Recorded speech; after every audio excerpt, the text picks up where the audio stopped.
بسم الله الرحمن الرحيم waxaan ku dhex jirnaa oo noo socda kulamadii golaha midowga musharaxiinta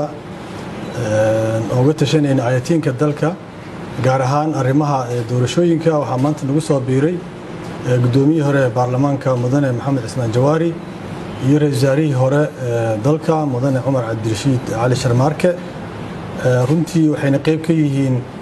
wada tashiyada oo golaha midowga musharaxiinta la yeelanayo deergaradka iyo qaybaha kala duwan ee bulshada golaha midowga musharaxiinta waxaa ka go'an siday hadafkooda awalba ahaa dalka inay ka hirgasho doorasho daahfuran hufnaan leh natiijadeena dadka Soomaaliyeed ay ku wada qancaan saan hore u sheegnay siday doorashooyin ku bilowdeen maaha sidii saxda ahayd waa si boob maaragtay bareer ah ay ku bilaabatay la socotiin waxaan ka soo saarnay qoraal cad iyo mowqif cad ayaan ka qaadanay waxa aan darsaynay maalmahan waxa ugu muhiimsanaa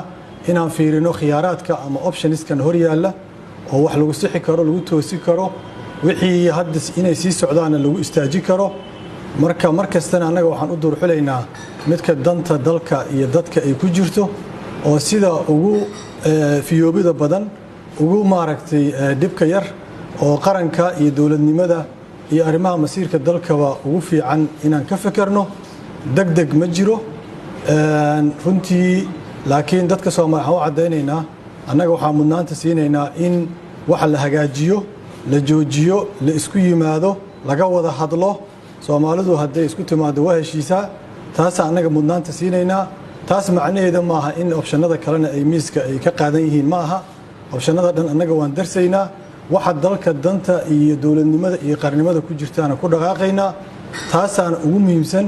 inuu golahan ku wada joogo dadka Soomaaliyeedna oo kala tashado dadka Soomaaliyeedna waxaan rabnaa inay say noo garab taagnaayeen oo garab istaagaan nagu aaminaan inaan ka shaqeynayno danta dalka iyo wanaag halka uu ku jiro waxa laga yaabaa qaar inay degdegsan yihiin waxa laga yaabaa qaar inay dahsan yihiin laakiin annaga dhexdan soconaa wax alaali iyo wixii dalka dantiisa ugu jirtaan haddii Ilaahay yiraahdo aan ku dhaqmaynaa ayadaanan noo balan haddii Ilaahay yiraahdo